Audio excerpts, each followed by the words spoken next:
Right guys, welcome back to the channel, welcome back to another video.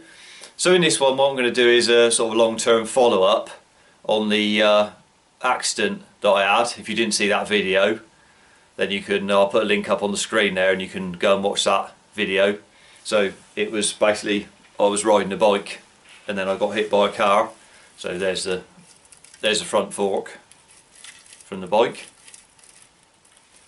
So for those that haven't seen that video, like I said, you can go and watch it if I put a link up for that. So that happened, so I'm making this video. This time last year I would have just been out of hospital now, so that's just over a year from when the accident happened until now. So obviously I was in hospital for a week and then I come out. And I thought, well, obviously I've got to do something about the accident. Obviously the police was involved and all that. Witness, obviously I had a witness that saw the whole thing happen, and obviously the police were the first people to arrive on the scene before the ambulance did. So obviously I had a witness and I had the police involved in it.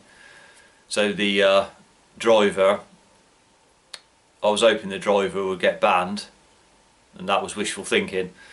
So all they got was a day's course, driving course, which they passed, and an eyesight test, which they passed. So it was an 82-year-old driver.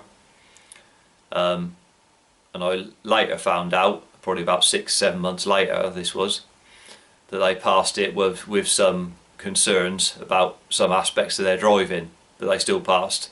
So they're still on the road to this day. So basically the driver was inconvenienced for one day, and he had to pay for the course, which was probably about £100 maybe, not even that.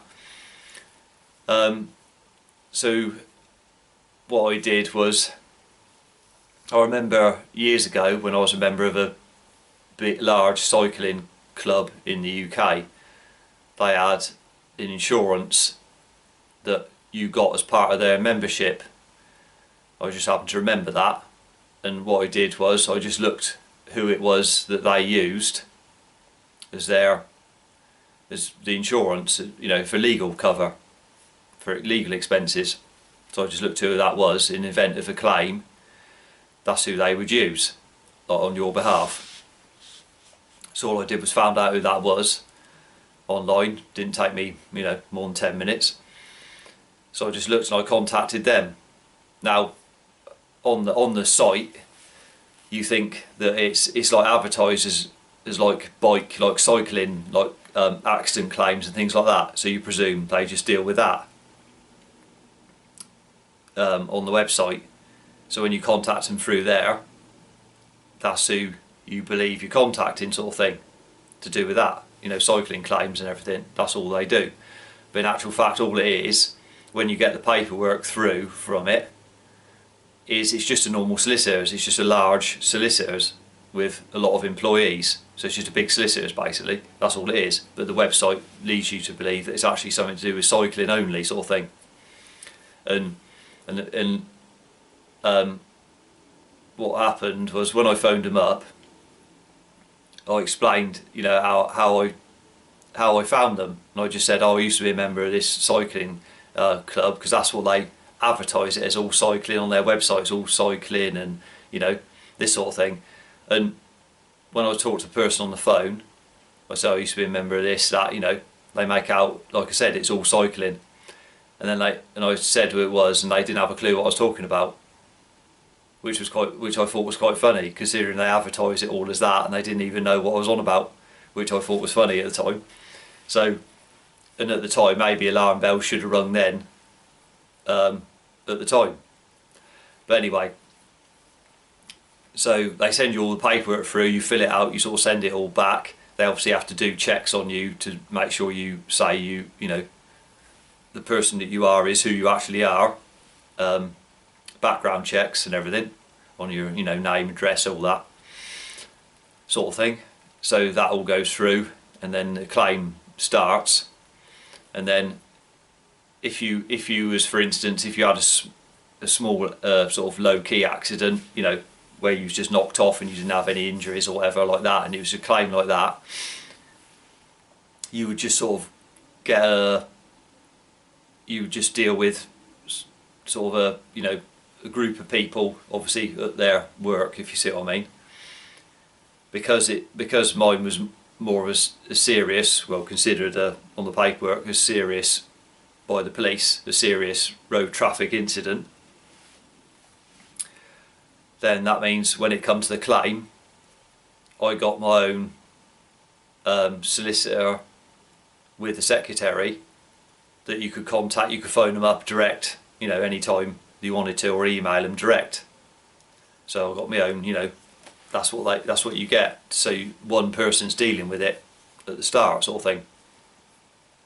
So obviously you have to give them all your details. You can't just say, oh, this happened, that happened. You have to give them all the, obviously there was a police report involved, but you have to give them things like, you can't just say you had hospital appointments. Obviously you've got to prove all the hospital appointments you've had, with all the paperwork from, hospital appointments, all that sort of thing. The same with expenses, things like that, all the receipts, you've got to keep all your receipts and give to them. And same as if you was claiming, say, loss of earnings or something like that, you would have to prove how much you earned, via your wage slips or whatever you had. Or if you were self-employed, you'd have to provide all your 3 months of records for loss of earnings. You couldn't just say you earned this much and they would say, oh yeah, okay. You had to prove everything, every penny would have to be proved. So you'd have to, same with your bike, say your bike was damaged, your clothing was damaged like mine was, all that sort of thing. You couldn't just say it was worth this much, you'd have to prove how much it was worth. They wouldn't take your word for it. You have to prove everything. So that's one thing to bear in mind. Always keep your receipts and everything for your bikes, for your helmet, say your jerseys, all that sort of thing. Keep all those receipts, because you never know when you might need them at a later date. Which that's always useful. So the claim started off like that. So the process was underway, and it went along and along and along. And I'll skip through it all. Emails, paperwork to fill out, forms, etc., etc. Emails to respond to, all that for 6 months, and then further down the line, I said to the sister as well, the police, because after a while, obviously, when the police have finished their investigations, then the police side of it is closed. So when that police investigation is closed, there becomes available a police report into the whole incident. So I said to the solicitors, I said, well, if you just get the police report for the incident, then it's all there in black and white. All the details of witness, and everything, it's all there. So just get that. I was like, oh no, we won't bother getting that, because the insurance company's getting it. The driver's insurance company is applying for that, so they're getting it. I was like, okay. At that point then, or what I should have done, looking back on it, so this is a tip for you, is when that police investigation is closed, so when you receive a letter from the police saying that the incident's closed, at that point what you want to do is, if there's a police report into that incident, is contact whatever police, say this applies to the UK, whatever county you're in, the police force, was dealing with the incident, is contact them. That's all I did. I thought, well, how'd you get the police report? Can an individual get that? So all I did was contacted them. It's collision records. I said, I'd like to apply for and pay for the police report myself. And they said, well, haven't you got like a solicitors or anything in doing it on your behalf? I thought, well, I have, but I wanted to apply for it myself. And the reason for that is the insurance company, this is in my case anyway, the driver's insurance company kept on, when I contacted my solicitors and asked, have they got that police report yet? They was like, oh no, they haven't, they've applied for it but they haven't received it. So this was in January 23 and the accident happened in July 22. So what I did was I contacted them and I said,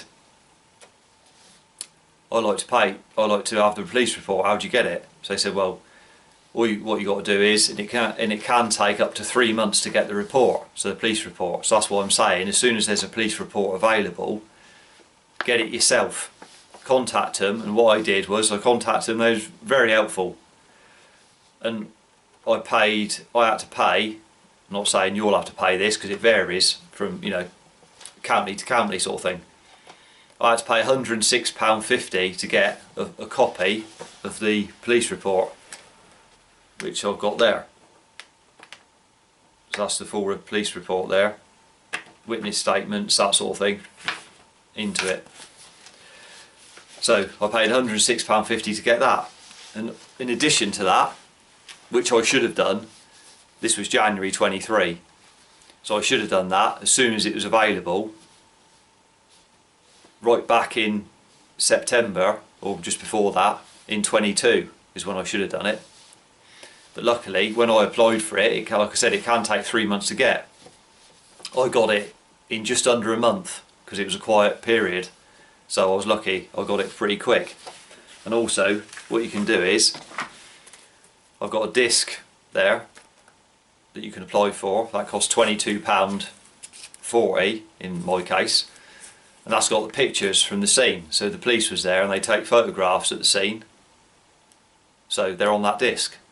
There's even more, you know, more proof. So I paid and got those. So when I got those, I just happened to mention to the police, to the records, you know, team. I said, they like I said, they said to me, well, and haven't you got anyone dealing with it? I said, yeah, I have, but they keep on saying the insurance has applied for it but they haven't received it yet.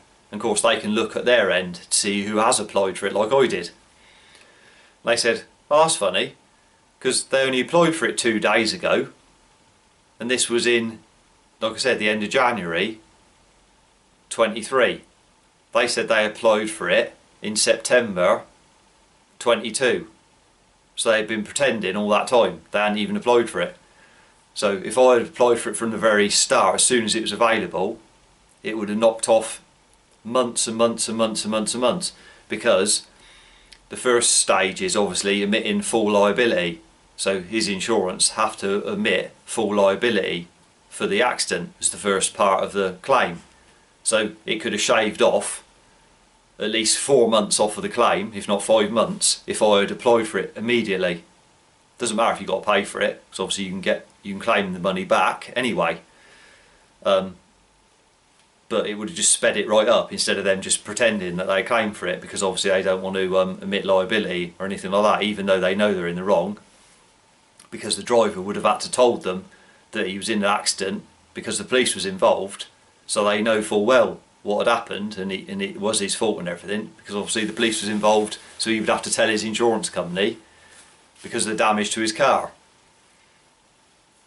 caused by me going through his windscreen, basically. So yeah, I got the police report and that's what sped things along. So, and another thing I'll say is, say in that instant when I got hit by that car, and obviously I was in the road waiting for the ambulance to come along.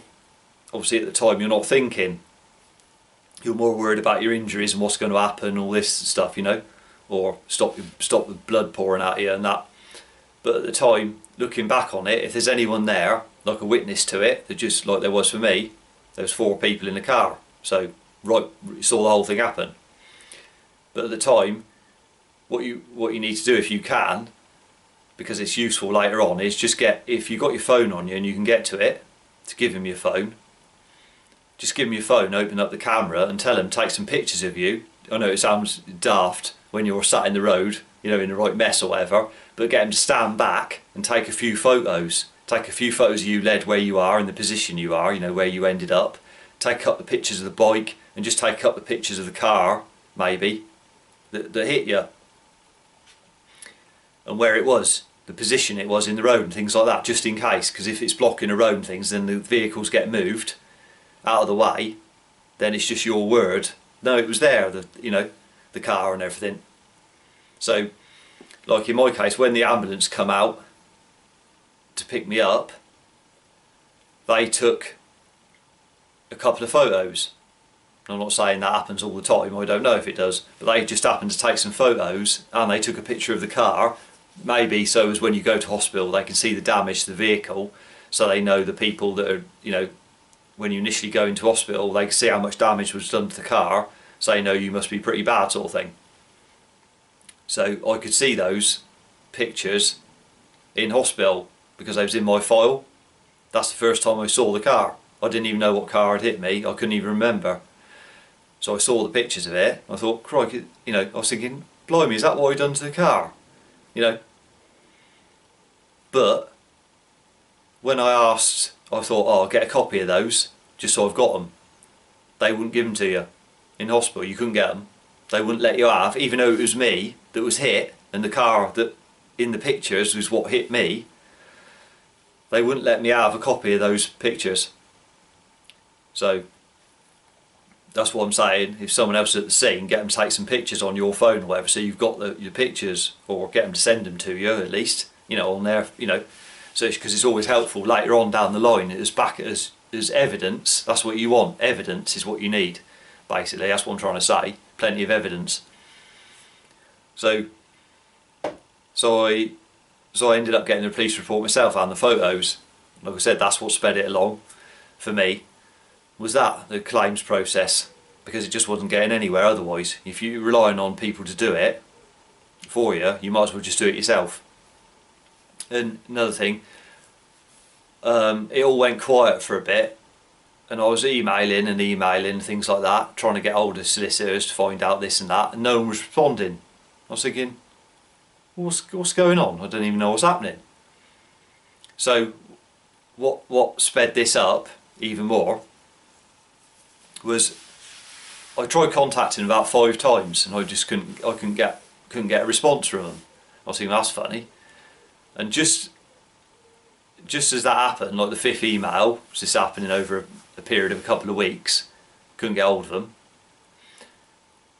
a survey come through from the solicitors, just happened to come through on my phone to fill out this survey saying, what, you know, what do you think of your process so far, and how's your claim being dealt with, etc, etc.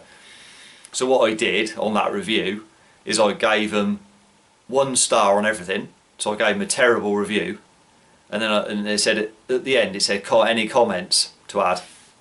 So I put, it'll be quicker to train for me to train as a solicitor.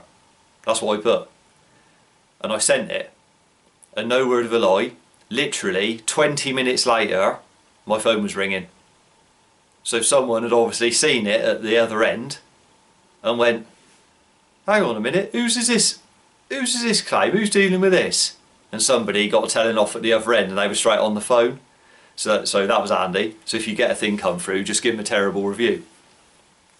And another thing in my case is what slowed it down was the person who was initially dealing with my case at the very beginning was really good. They were sort of on it, you know, and they was getting things done. And then what happened was, about, I don't know, 4 months into it, maybe 5 months into it, they left the company, or they said they had moved to a different department or whatever. I thought, no, they probably left, but they moved, so so my case got passed on to another person, so they had to obviously read the whole case notes and everything and familiarise themselves with the case and then start again. So it all sort of started over again for me. So that's another thing that slowed it down and put, you know, and just made it because you had to keep remembering stuff and telling them what you'd already told someone else, and you know.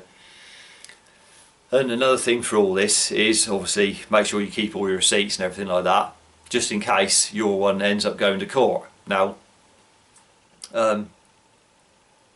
towards the end of my claim, they were saying, well, if it goes to court, you know, so make sure your story is consistent the whole way through and everything like that. Because if it goes to court, you know, obviously they'll find any little, you know, inconsistency with it, and you might get thrown out or whatever. So you just never know. So always make sure that it's an accurate story all the way through the whole process. So yeah, so in the end, you get, just to give you an example, like that there, that's just all medical paperwork, all of that. So that's appointments, things like that, and forms you've got to fill out about your condition, like long-term effects, previous medical conditions, that sort of thing, you know, how it's affected you after the event and all that sort of thing, all of that you got to fill out and obviously send off. And then what you end up having is you have to have a medical appointment. So mine was, what was that, 6 months. In the end it was the first one 6 months after the accident, the first one, and that's with an independent, and mine was with a consultant orthopedic surgeon, and that was with an independent person, so they're not connected to the insurance or the solicitors, so they're totally independent. So when you go and see them, they run through, it's like a 15-minute appointment, they just run through, you know, you give them a brief description of what happened, and then, you know, obviously your medical, your medical things, and they've obviously got access to everything as well, because the solicitors get your medical records, they've got a full copy of your medical records. So if you said you broken something, etc, etc, they can see it all on your x-rays. So if you had scans done, CT scans, x-rays, ultrasound, anything like that, they can see it. So they've got all of that, they've got everything, all your copy of full medical records. So any past things, like say, I don't know, say you was going to your doctor and you had a bad leg before the accident, they can obviously see if you was having any issues with something before the accident. So if you say, oh, my leg's hurting now, is that from the accident, or was you already going to, say, a doctor or something for a condition like that previously before the accident even took place, sort of thing. So they can work all that out beforehand, you know, so they just know. So they know every, you know, all your medical history, the whole thing. So like I said, you can't just make up that you've still got a bad shoulder, for instance, or something like that, because when you go and see someone, if you have, you say, oh, it's still bad, the first thing they'll do is say, well, we need to send you for some more scans to see what's going on with that issue you've got. So obviously they need to prove it for the claim. So you'd end up going for more x-rays to prove that sort of thing. You know, you couldn't just say you had a bad leg still, and they would send you for x-rays and then prove that you still had a bad leg, you know. So you couldn't just go in there limping, is what I'm trying to say.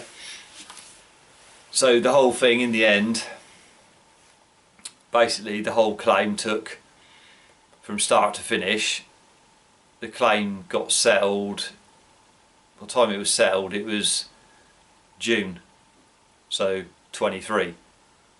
So it just settled just under a year basically before the claim was completely settled. And what it goes on is also, what the claim goes on is recovery time.